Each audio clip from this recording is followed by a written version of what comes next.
Thank you all for coming. We are today in our 9th episode of Conversation with Authors at Book Bar. Very privileged to have a very interesting personality.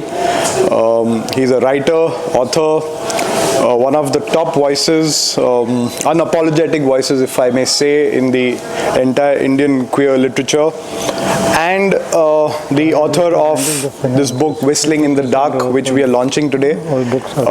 I thought we were going to talk about this book, but I see a lot of books, and I think at some point we will do a snapshot of whatever you've written. So, welcome Raj Rao to Book Bar. Glad to have you here. Thank you. And great to see a very nice audience. Some familiar faces for you. Most of them. Friends, former students, colleagues. Can everyone hear? I think this is the most important voice today, so if it's loud enough, we can continue. So what we'll do in today's conversation is talk about two things broadly. One is the book and its journey and what it represents. And I really thought that you have a very interesting approach to activism through literature, through storytelling which not just reflects but also fosters for change and movement, so to speak. So over to you, sir, for the book part. Yeah, so you want to ask a specific question, or I just sort of... Well, for starters, this title, Whistling in the Dark, what does that really entail?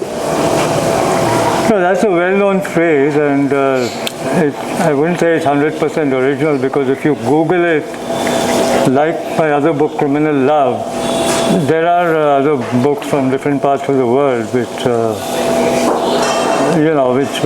have the same title or the same phrase. But in India, it's the only one. And given the nature of the book, it's interviews, but it's not your typical interview. I don't think that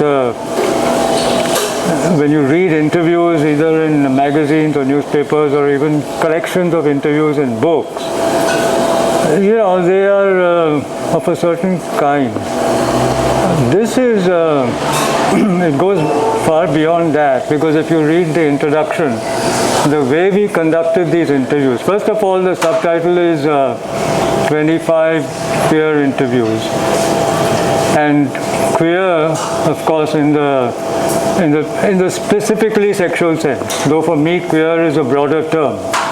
And as I have been saying now, for me it's a metaphor of dissent. So it's not just dissent in terms of sexuality, but other kinds of political dissent, because sex itself is political. Right. The personal is the political. Right.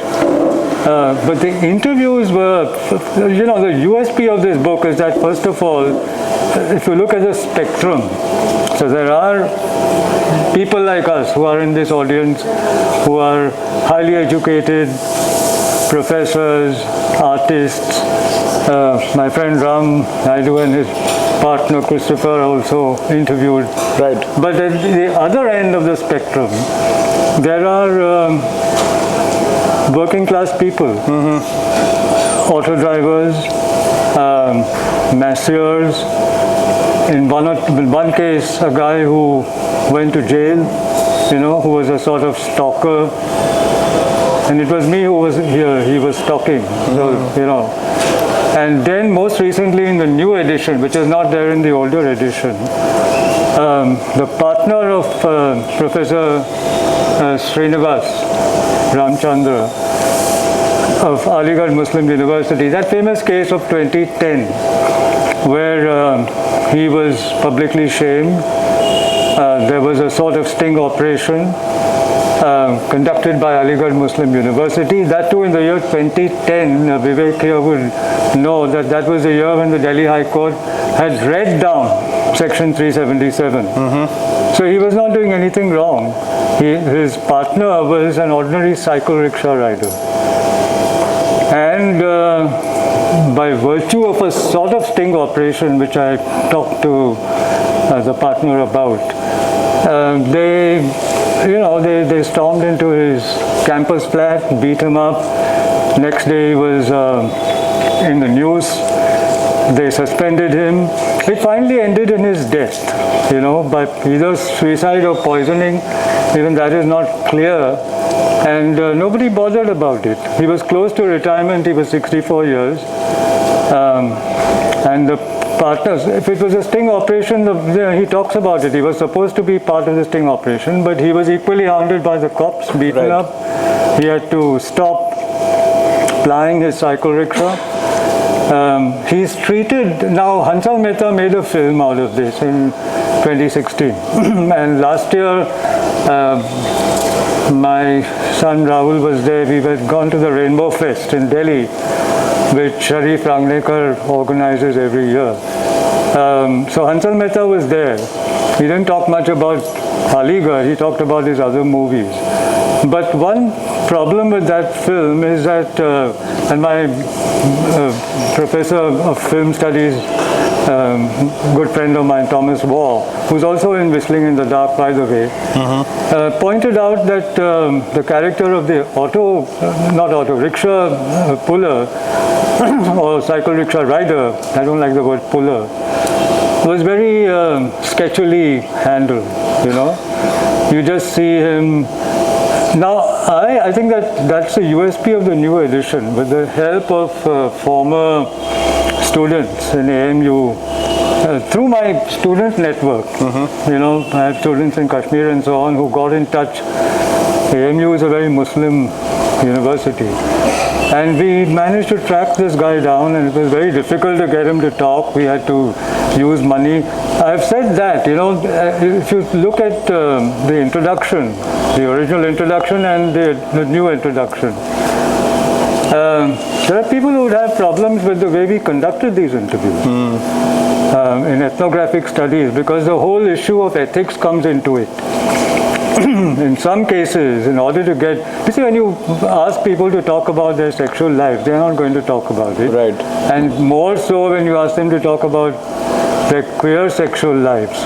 Most of them were in the closet and continue to be. They're not going to be forthcoming. So you have to try every trick in the book. In one or two cases, we partied with them, got them drunk. Now, I'm saying all this on purpose because there'll be people who will have problems with that. No, I think it's a great thing. In some cases, money had to do the trick, including with the Aligarh guy. You have to pay money. And most importantly, names had to be changed. Right. Now, Christopher and Ram appear with their own names, so does Thomas Waugh, Anna Garcia, Marc Aurem Leclerc. Because they are okay, they are educated, they are open, but a lot of them are not, and so we changed their names. More importantly, we didn't tell them that it was for an interview that was to go into the book. The original edition was published by Sage, which is a highly respected academic press. They have a rule that if you're interviewing people for our books, you need a consent form to be filled. I had to convince them to waive that. There were many things that, I argued, including the title. This is a nice title, but, those were the days of something like Vagina Monologues. So yes, I came up with this title, which they outright rejected. I said, why not call it Testicle Testimony or something like that? And they rejected that outright, and they said, no, we can't do that, and if you insist, then we can't publish the book. So, certain things they agreed. But the important thing that they agreed to was that we waived the signature clause. And so there was no consent form. Right. I don't think even Ram and Christopher signed that, because they said, okay, we generally, and at that point, Rekha Natarajan was with Sage, a good friend of mine, and she convinced them. Otherwise, you can't have a book of, in the West, they would never do it. Because there's a whole question of, you can get into legal trouble and so on. But with the names change, you can't. For example, there's an auto driver who lives in Pune, Muslim. And his interview appears under the name Aslam Sheikh, but he's not Aslam Sheikh. Right. So how would he know? Right. Secondly, I was doing something that, again, people would have problems with, and that is that a lot of them are not literate, they wouldn't read books, and they wouldn't have a clue as to the fact that they are in the book. The most difficult was this guy who appears as Avinash Gaitonde, who was a stalker in my area. I've lived for 40 years in Aum, in the same place. And he used to hang around in what's called the Chowk. And, in my case, the thing is that Bindu Madhav Khire, who's the founder of Sampathik Trust, he says this in his interview, that if you're an activist and you're open, that's hazardous, because people read about you and so on, and then they stop you. So they just land up at your door. You'll be surprised at the number of people, including married men and women, not so much. I mean, you see, when you say LGBT, it's not a monolith. Each represents an identity. So, lesbian, transgender, there are a few, but I don't think that as a man, as a male, I should get too much into that, because the lesbians won't like it. And still there are two, one with a Spanish lesbian, Ana Garcia, and one with K. Vaishali, who's both lesbian and dyslexic. And she published a book with Simon and Schuster called Homeless, right, which I reviewed for The Wire, and that's how I got to interview her. Right. But what I was saying is that as far as men are concerned, you'd be surprised at the number of men who are interested in having sex with other men.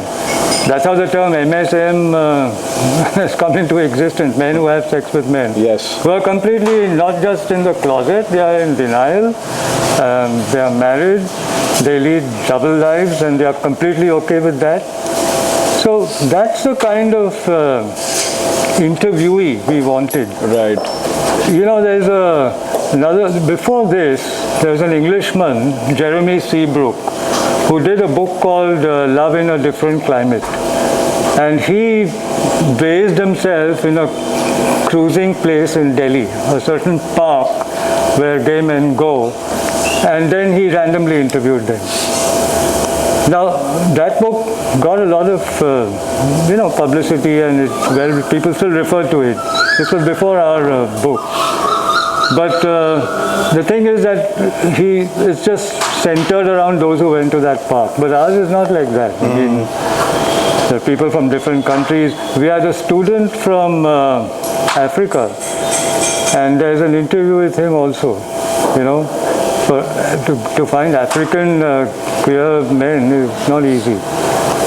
And his interview appears under his original name. So this is how it was done. So, if I may say so, this book was first written in 2009, when the law was in 2009. When law published in 2009, when the law was different, and in 2018 the law so-called changed. No, the first decriminalization happened in 2009 by the Delhi High Court. Right. Justice A.P. Shah read down. He didn't scrap it altogether, but he read down Section 377. And if you look at his judgment, one of the key takeaways from the judgment is that, because everybody kept saying that this is immoral and so on. So his argument was that constitutional morality public morality shouldn't be confused with constitutional morality, which implies that even if people are in the minority, you have to protect their fundamental rights. So that judgment was 2009, but it was a High Court judgment. So it was immediately appealed against. And, we thought, Vivek was here, we all thought that the Supreme Court would uphold the judgment. So when in 2013, 4.5 years later, they went back to the original judgment, we were all surprised. This was Justice Singhvi and Mukhopadhyay. One of them was in the last day of office. He was retiring the next day, and he said that no, it's not for the judiciary, the government must decide, and so on. So we were back to square one. Right? So when this was published, that was the same year, July 2009, when the law was read down. And the Aligarh incident happened in 2010 when the law was already read down. So it shouldn't have happened. Right. And to be fair, lawyers from the Lawyers Collective in Delhi, including Anand Grover, went to Aligarh and fought this professor's case, and even won. So the university was asked to reinstate him because they suspended him and so on. But by then, he was dead. And my argument is that maybe they poisoned him, maybe it was suicide, that's not 100% clear. But I don't think he would want to go back, to a department which had shamed him, his colleagues had shamed him, the students took out a morcha saying that we don't want a professor like that. So the High Court judgment would mean nothing. I imagine myself in that situation, when I'm openly sort of reviled, and then how do I go back and face my students? How do I go back and face my students, and my colleagues? How do I do that? Right. So the point is that legal judgments don't make much of a difference. That is true even now. And in criminal law, this was also a 2017 book, the original edition, that was also staged just a year before the Supreme Court finally, 5 years after they recriminalized 377, they went back to the 2009 judgment, right?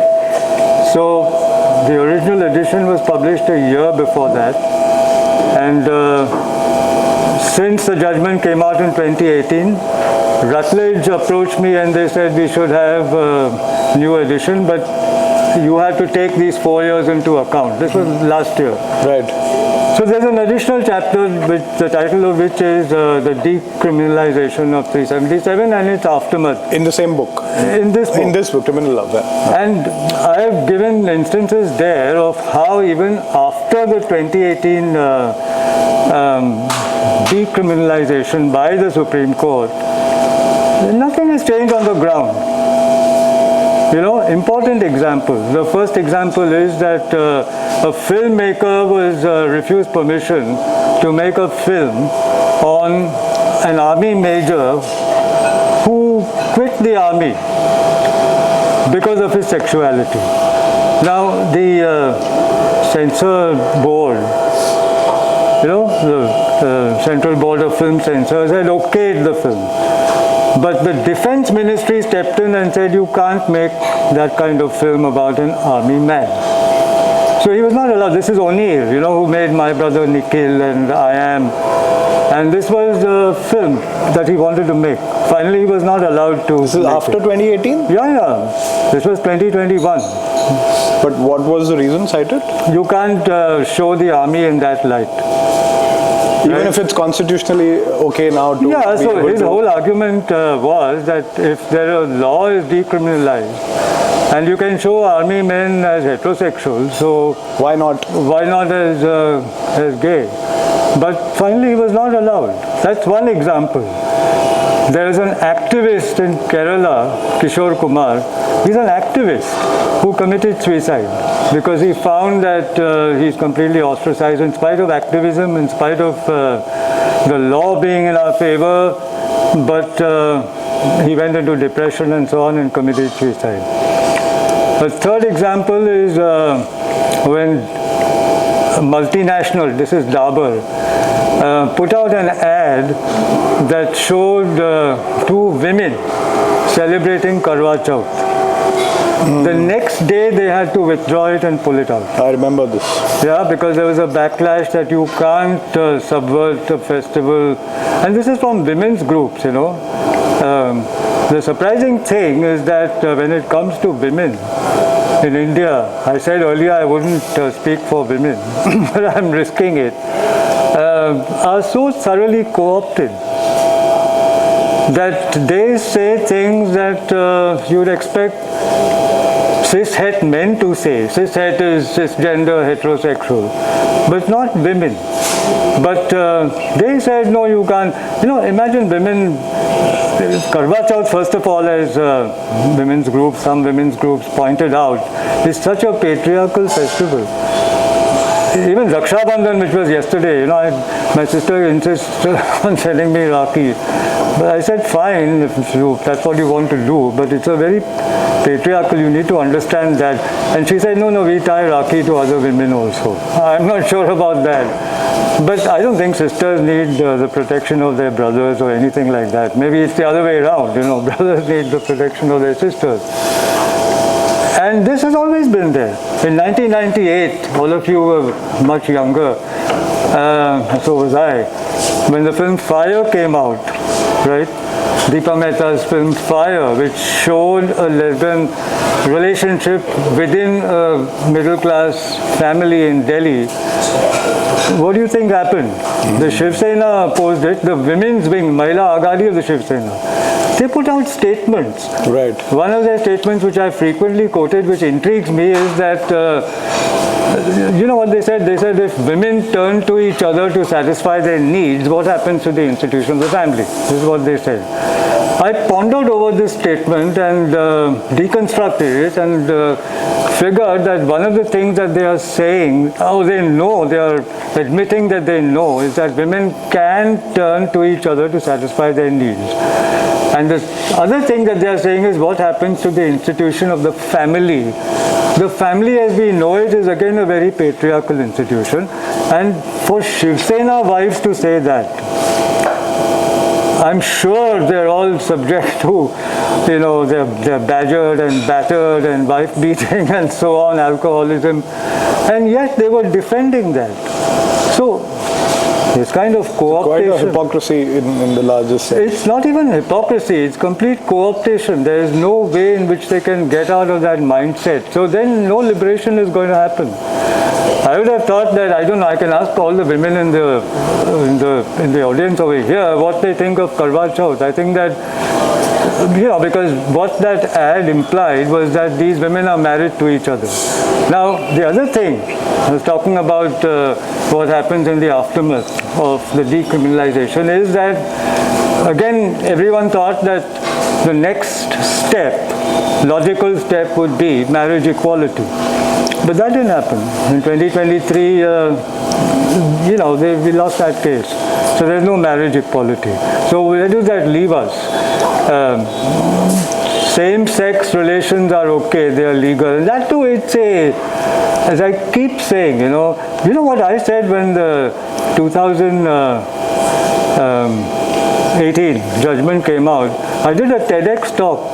And I said, I prefer to be a resisting subject, an outlaw if you like, because resistance, you can't be fooled that you give up your resistance because now all is hunky-dory. Is it hunky-dory? All that I've just talked about proves that it's not hunky-dory.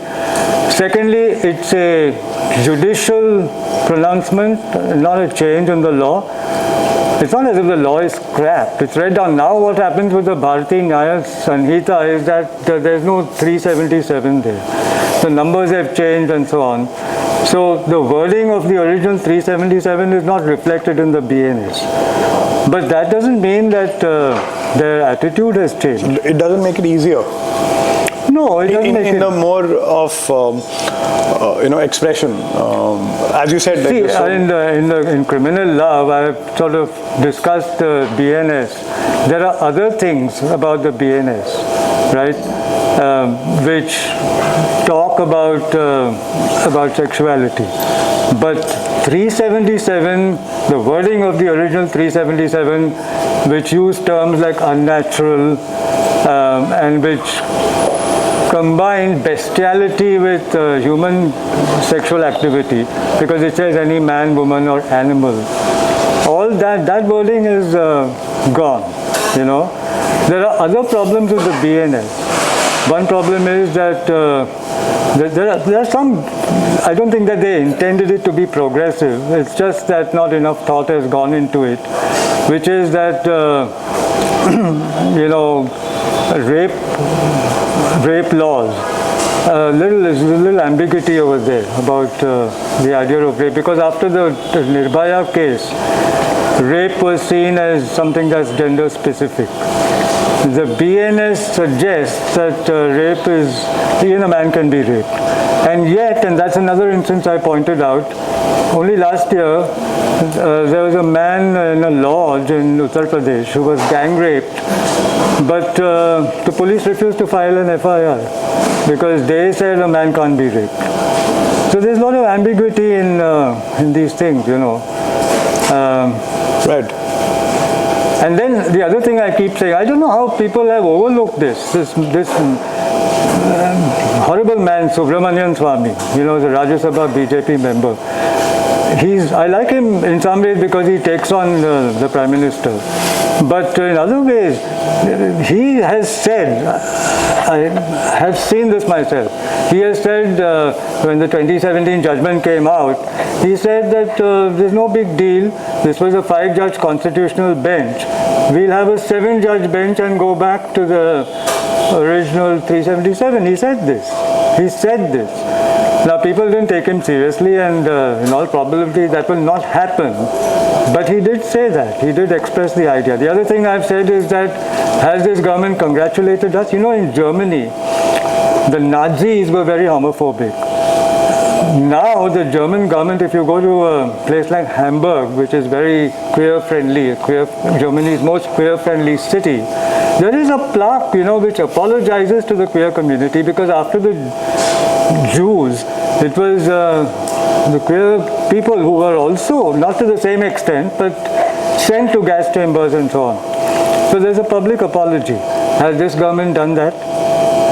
Is this government happy with the judgment? Absolutely not. Absolutely not. They're not happy.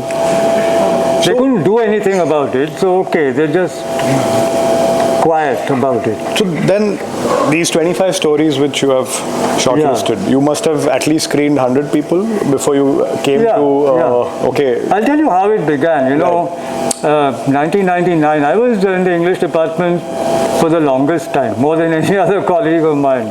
I joined in 1988 and I finally retired in 2017. That's 29 years, because I was the only one who benefited out of that rule of 2-year extensions.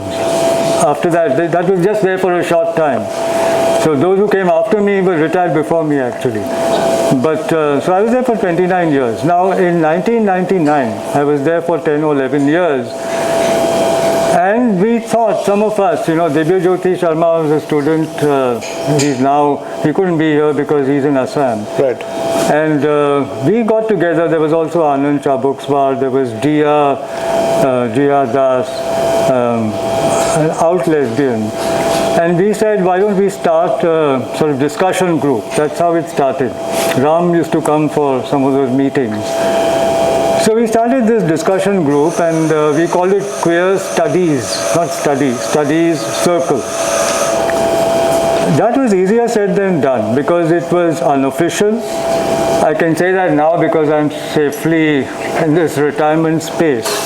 But I could have got into trouble because it was not official. We had meetings in my office after 5 o'clock, and that was the genesis of Whistling in the Dark, because it started with, you know, testimonies. We encouraged people to talk. So right? From 1999, this journey, so the whole seed was planted begins in 1999. We encouraged people to talk and tell us, and it was not just students, there were people from outside who came. There is a hazard with that kind of thing. In 2007, Thomas Moore and I did an international conference called Queer Literature and Cinema, the Canadian and Indian experience, for which the Canadian study, Sujata Patel was in charge, actually invited me to do this. And we did it. It was funded and all that. Now, I was telling you what the occupational hazard of this kind of thing is. You know, that is why people have a problem with it. There were people who were coming there to actually discuss, but there were equally people, including educated people, you know, who were looking around, who's available, right? So they were coming there really for sexual activity. Now, that can get you a bad name, you know. And I was in a vulnerable position because it was happening in my office. I was the one who had a faculty position. The university was full of conservative people. So conservative that some years later, when I designed a course called, sort of LGBT studies course, the Board of Studies turned it down. And there was a cryptic remark, because I said, why have they turned it down? You know that the Dean of Arts, the cryptic remark was, why do Indian students need such a course? So the operative word was Indian, meaning that, everything, this is a Western thing, and we don't have queer people in this country, so why do Indians need a course like that, and so on. Eventually we got it through. We changed the nomenclature. My colleague Aniket, who passed away in 2018, he was on the Board of Studies, and it was his, he knew how to go about it. We had a course called Alternative Studies, which was on Dalit literature, with which of course they had no problem. So we called that Alternative Literature 1, and then we called this Alternative Literature 2. Can I make a remark? I think you are an expert in dancing through the minefield of academia and all these things. Because the very fact that you survived all that, survival is right, because this plagued me throughout. Even when it was time for me to take over charge of the department, all of them know it. They invited a Marathi department professor to, it was my turn to be head. For 1.5 years, Professor, and that's, by the way, Madam Give Me My Sex is my campus novel. It's about the department, right? I've been giving all my former students and colleagues free copies, actually. It's published by Bloomsbury. Right. And everything that I noticed for 30 years, including all this, is there in the novel. It's a satire. But you're right, Leena, because the headship was denied. Eventually they have to come round, which means that I was right. But it was no cakewalk. I don't think any head of any department, because when it's your turn, you automatically get a letter saying the previous head is asked to hand over charge. No such letter came. The letter came, but it said hand over charge to the Marathi department professor. When we questioned them, I didn't question them, some others questioned them, because that Marathi department professor didn't know English. Right. So it was becoming very difficult, to carry out day-to-day administrative work in the department. So the then dean, Professor Chaskar, actually, they all went to the vice chancellor. Dr. Gade was the vice chancellor, and they told him. I remember that, he called me to his office just before they decided that, okay, now it's time and enough is enough, and we have to reluctantly hand it over to him. But the way he looked at me, I got dirty looks, like very reluctantly, okay, we're giving you this, that sort of thing. And as it turned out, Professor Gokhale is not here. They said you're the best head, because I was very easygoing. The previous head, I don't want to name him, was so autocratic that one of our colleagues, who's still there in the department, he had a nervous breakdown. This man, he said, you can't switch off, you can't keep your phone switched off. I can send you messages at any time of the day or night, and you can't switch off your phone. This was his thing. And you have to every day, it's almost like the army, you have to come and say, good morning, sir, and all that. By contrast, I was totally easygoing. Right. There's a flip side to that, because they stop respecting you then. Okay, Raj Rao, you can talk to him. I never insisted, even my students, Satish doesn't call me sir, most of them don't call me sir, I say call me by name. But that's how I was, and also the office colleagues. These guys, the previous guys, had such a bad equation with the office staff. You think of them as inferior, they are clerks and they are peons and so on. I had a very good relationship, because you have to get work done. You have to know administration is an art in itself. Right. So I handled it very well, but look at the reluctance on their part. That's what I'm trying to say, that the journey right from the queer studies circle, the course that I started, the headship, everything was... So all that happened between 1999 and 2009? And beyond. And beyond, of course. The headship issue, I was head from 11 to 14. So the headship issue was in 11. Right.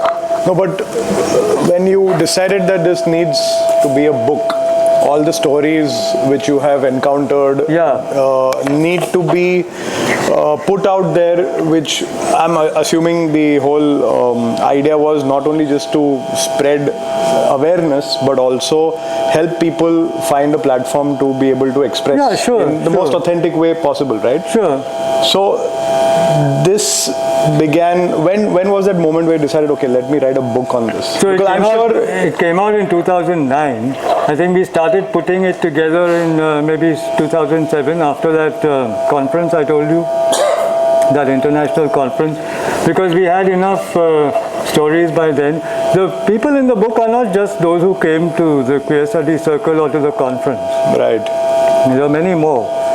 And although Divya Jyoti's name is there, but of course I did most of the interviews.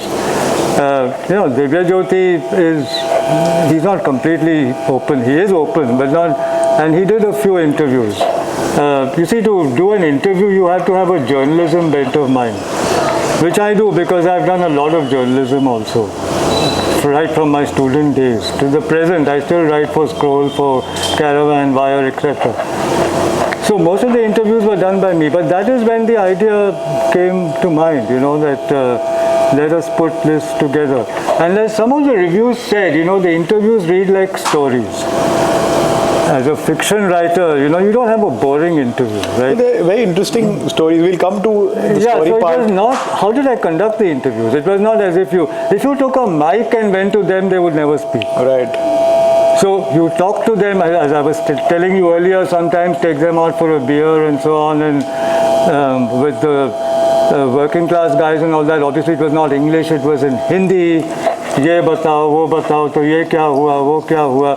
And before it slips from memory, you go home, take notes, and this is how you put it together. Right. That's how it was done. Not your typical interview where you have a mic and the person knows that they are being interviewed for a newspaper article or a book. It was not like that. Right.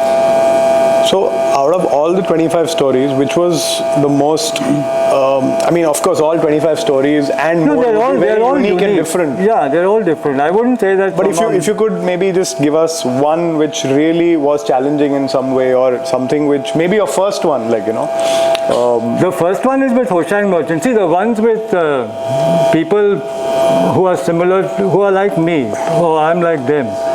Thomas Waugh, Christopher and Ram. Christopher and Ram, I don't know if Ram, you remember, you were living in Koregaon Park. It was late at night, Divya and I went to their house. Right. And Thomas Waugh, Anna Garcia, she lives in Spain, and I had gone on invitation to Spain. I was there for her PhD. In fact, I was her co-guide, sort of co-guide. And Mark Orem Leclerc, the German-American photographer. And so those were, an open conversation.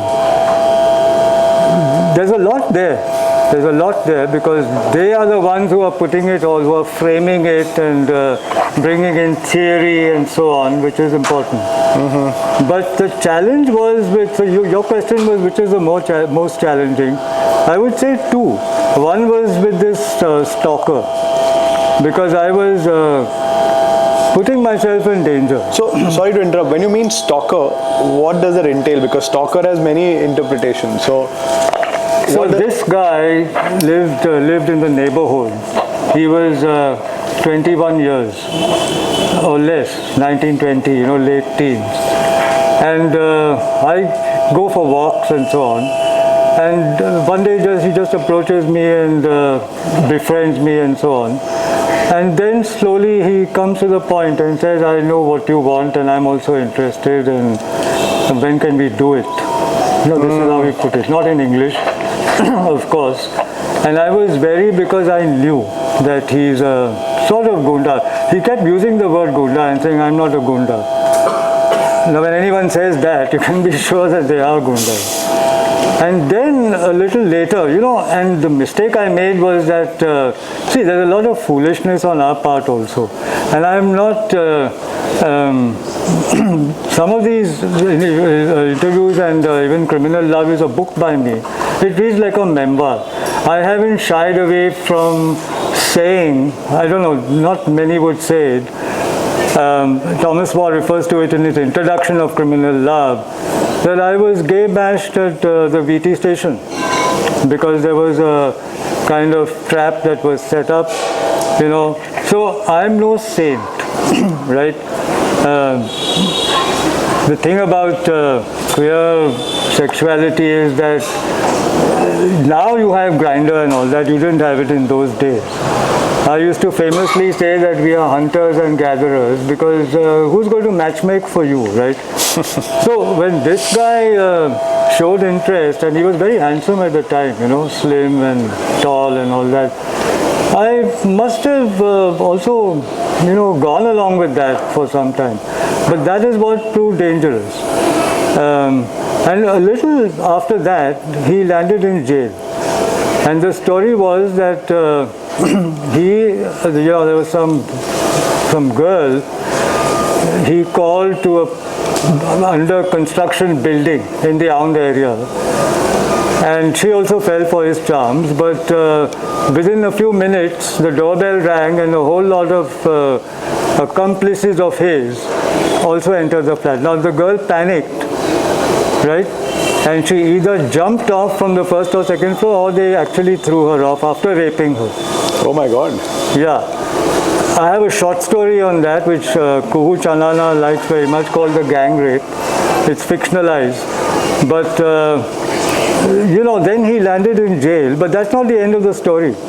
The girl committed suicide in the Aund River, some months later. She left a suicide note saying that these guys should get the harshest punishment. The story, but they were released from jail. And the story is that they bought out the father of the girl because he himself, at that time, I said, let me talk to a lot of people in the area, auto drivers and so on, because the case became very famous. Everybody said, nahi, wo ladki aisa thi, wo chalu thi and so on. So you see how it works. And then this guy was released. This was before Nirbhaya and so on. He's still there. He freely roams about, and he's not what he used to be. But sometimes I'm still scared, I might be having tea at the tapri or something, and suddenly someone says, hi Raj. And I turn around and I have to deal with him very tactfully because I'm still scared. Now, when he was released from jail, he had my number, and then he got very menacing, I was in jail, and so you refused to see me and so on. Once I made the mistake of calling him home. And that means he knew where I live, So that makes it all the more scary. So that interview is there. It's there in pieces, before jail, after jail. Anjali Gopalan in Delhi, Nas Foundation, she liked that interview very much. And I think that was one of the... It's very difficult to get an interview with, with a guy like that. The other one is the Aligarh professor's partner, right? Which is again very difficult. So those were the difficult interviews, which almost nobody would bother to interview such people, random people. They're almost like random people who are not queer for any political reasons or anything. But we wanted people like that in the book as well. Right. So what are they doing now? They are living about their lives with their identity. I don't think they are doing anything much. What can they do? No, in the sense, in terms of their the interview as someone who's inclined to the left, I don't like that question. What are they doing? Because in the sense, that's a very bourgeois kind of, people don't do anything. We are all doing things. No, when I say what are they doing in terms of, because the interview has a certain conclusion in terms of understanding the journey, the mindset, the kind of situation at different phases, pre-jail, post-jail. They are doing odd jobs. I mean to say, are they with their identity and their expression? It's not their identity. Right. It's not their identity. If they get a chance to get married, they'll get married. Yeah, because you've used the word identity there in some way. That's the reason. It is identity for some people. Right. You see, when you say LGBT, those are identity terms. Right. But not everybody who's in the book or who's homosexual. That's why in LGBT you don't have the letter H. That's just, being homosexual or being bisexual or whatever. There's no identity there. They're leading double lives. The And they still majority continue to lead double lives. What? They still continue to lead double lives. Yeah, of course. And your question, what do they do? They're not doing anything. They do odd jobs. For example, the cycle rickshaw guy in Aligarh says, now I'm continuing to ride my auto rickshaw. Right. Or this stalker guy, I call him stalker. He says, I'm doing some, for some time, you know what, I met, after jail, as I said, he used to meet me off and on. Once he met me and just out of politeness, I said, what are you doing? And you know what he told me? He says, I'm a recovery guy. We go to guys who've taken loans, and if they don't repay their loans, we bash them up. So violence, money, these things, this is what puts us on the periphery. So when you mean double lives, what does that exactly entail? It means that they are not out of the closet. It means that nobody knows. It means that only they know about their sexual lives. Many of them are married, not these two whom I referred to. I don't know whether they are married. But there are others, including this interview appeared in a Marathi translation. I think the name is Sushil Patil, but that's not his real name. He was a PhD student in the department and teaching in a Mofussil college. There's an interview with him in which he tells me about himself, but he says his wife, who's a school teacher, doesn't have an inkling about his orientation. He has kids and they also have no inkling, because there, as far as his wife and kids are concerned, he comes across as a dutiful householder. And then, some years later, he's still there. He told me that, you must hear this, he said that I'm in a small town in Marathwada, and I told the kids I'd come to collegeable age, so I sent them away to a bigger city, Sholapur he mentioned, and so they have gone. So the wife and the kids are out of the picture. Then he said that I invited a student to move in with me, right? And I took care of his lodging and boarding and so on. And it was a sexual relationship that developed between him and the student.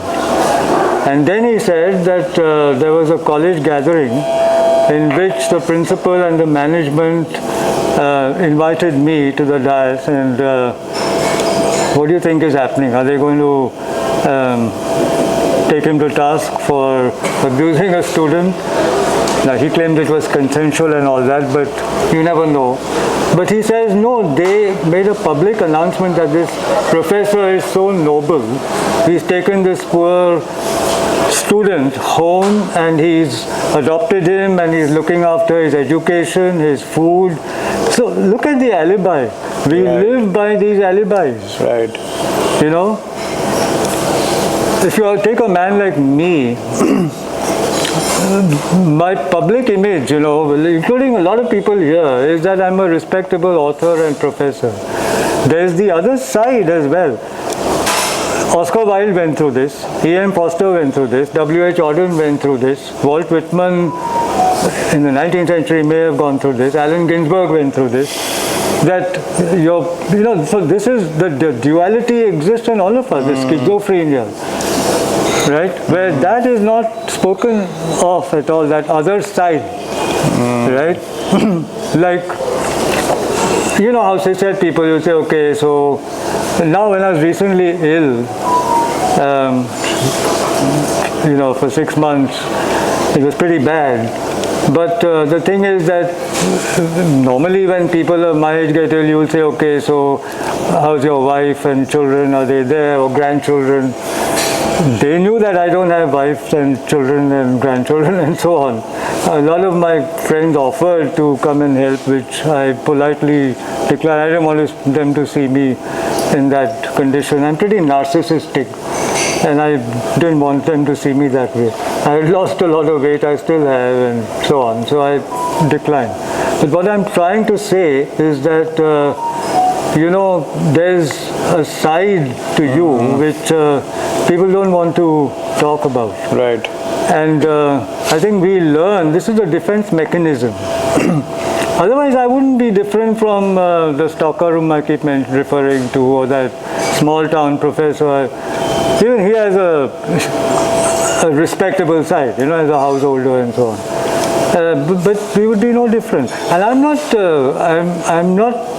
not necessarily happy about that, because I would like people to know me the way I am. Right. Including family and so on. My sister, for example, there are certain things they don't come up in any conversation, except with friends who are from the same subculture. But otherwise, they don't come up in any conversation. Why is that? Because it's a taboo subject. Still. Of course. Even what have I demonstrated? No, even in your circle, for example. Every middle class society, my circle, I said that if there are friends from the subculture, who are very few, most of them are Western friends. Right. It will be different. But, for example, Thomas Waugh and my friend Ingrid in Germany, they call. And of course they know the names of my partners. Rahul there is my foster son, and Sandeep is my partner for nearly 20 years. So they say Sandeep around is Rahul around. But others wouldn't. Nobody would. They would at least pretend that they don't know.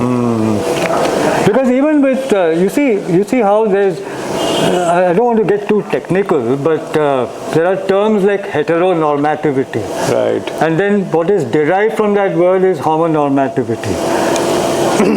Shyam is not here, but how that operates is that, okay, and this is the whole thing about marriage equality, that what does marriage imply? That it's monogamous, right? And there are certain things about marriage, whether it's a love marriage or arranged marriage. You marry people who are from your own same social status, who are of your own generation, and of course in India of your own religion, own caste, subcaste, whatever. But if you have a relationship with someone who doesn't fit into any of that, then that becomes, that's what queer means, it becomes subversive even there. So if I say my partner is half my age, and he's working class, he's not from my, he's not college educated or anything, that itself, would lead to a sort of silence. So yes. Nobody will ask. They don't ask because it might embarrass them, it might shock them, it might shame them. They're not asking because they think you will be offended. I'm waiting to hear a question like that, and then I will answer. Right. But the question never comes. Right. You know what I mean? Yes, definitely. And that is what queer means, because I told you right at the beginning that for me it is a metaphor for dissent. Since 2014, and you know what I'm referring to, I've become, extremely dissenting about whatever I see around us, right? The kind of, atrocities that happen. Mahmud and Ayaz, my novel here, is about, how it gets its title. There's a legendary love story of Sultan Mahmud of Ghazni and his Turkish slave lover Ayaz. That becomes only the backdrop because it's connecting to a modern story set in contemporary Bombay and India. A guy called Mahmud who meets this Hindu guy whose name is Pandurang, converts him and renames him Ayaz, and then of course it's a romantic relationship between them, but they also, because he's Muslim and he's very sort of politicized Muslims. He hates what's going on around him, the Islamophobia and so on. Right. They slowly get, they go to Somnath where that Mahmud of Ghazni has gone.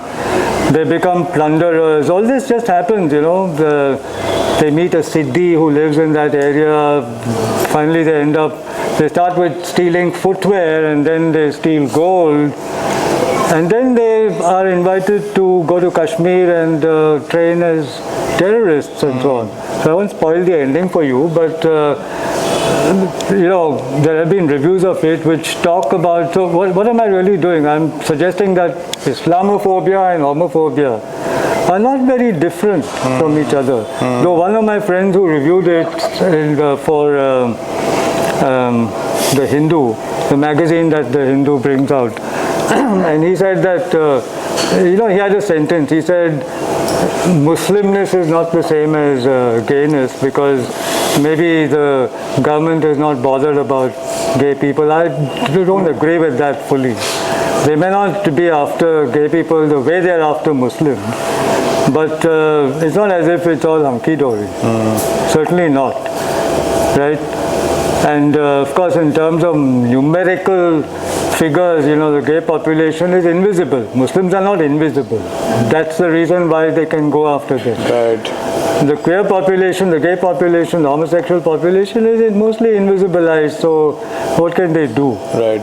They can't. But if they had a chance, which is what I've said, why was O'Neill not allowed to make this film? Why was Dabur the very next day they pulled out that ad? Why did Kishore Kumar, a gay activist, end his life in Kerala?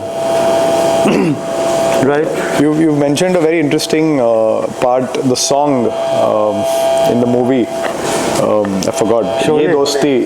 Yeah, that's an anthem. Very interestingly put for interpretation, and that I've done for a long time. I have a video of that. An illustrated lecture. That song. First of all, the whole film. But that song, it shows you how naive we are. From the word go, there's so much physicality in that song. This is where if you read Marc Aurèle Leclerc, coming from the West, today the West has gone to the other extreme. I'm not saying that is good, where any touch, is interpreted as sexual. But here, if it's same-sex touch, and look what they do in that song, and it hasn't changed very much even now. There's a little more awareness, but men holding hands and so on. But in that song, that song ends with Bachchan riding a bike, Dharmendra perched on his shoulders, stroking his hair, his crotch rubbing against the back of Bachchan's head. Look at the visual there, Take it anywhere else and take it to Europe or America or Latin America or any other country, even Asian countries, and say, what do you think of this visual? No, but for us it's just dosti and yari. And then look at the lyrics,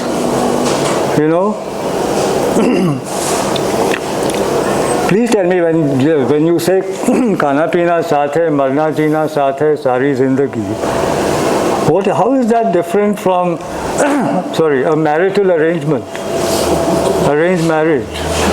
How is that different? no, it's not. And the storyline, when Dharmendra is trying to get married to this female called Basanti, and Basanti's aunt asks his close friend Bachchan for a character certificate, he says all the wrong things. If our friends ask us if our in a heterosexual situation, the friend will exaggerate the virtues of the guy.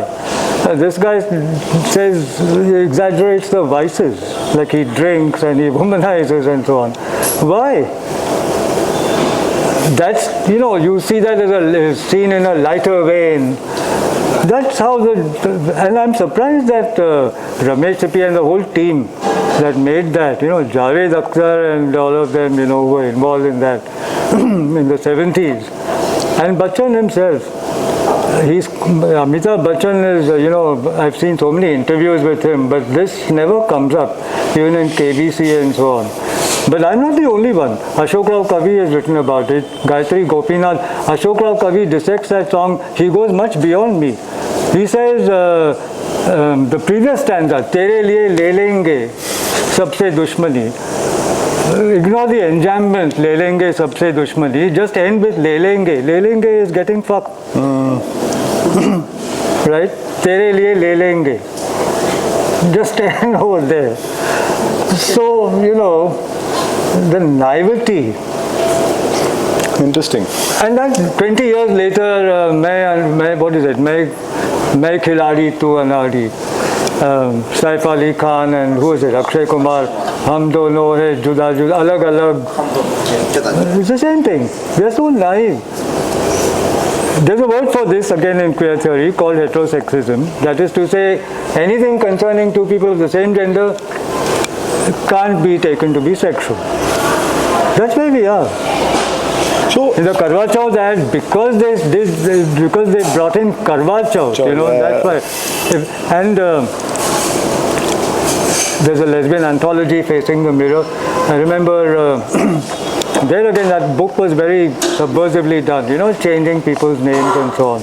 Because it's much harder to be lesbian than to be a gay man or transgender. Your book mentions someone taking offense. The word lesbian is always Vaishali says that. Pornographic. Okay, Vaishali says. Right, and that's the reality of society. In the university told me, because many of them, influenced by the courses we were offering, wanted to research on, on LGBT themes.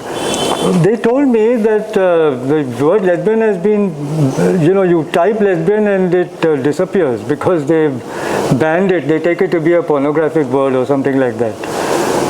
But there's this interview with a lesbian couple in Facing the Mirror. They say that, for years we lived in a housing society as roommates. I mean, everybody thought we were roommates. And they treated us very well. We were on good terms with all of them.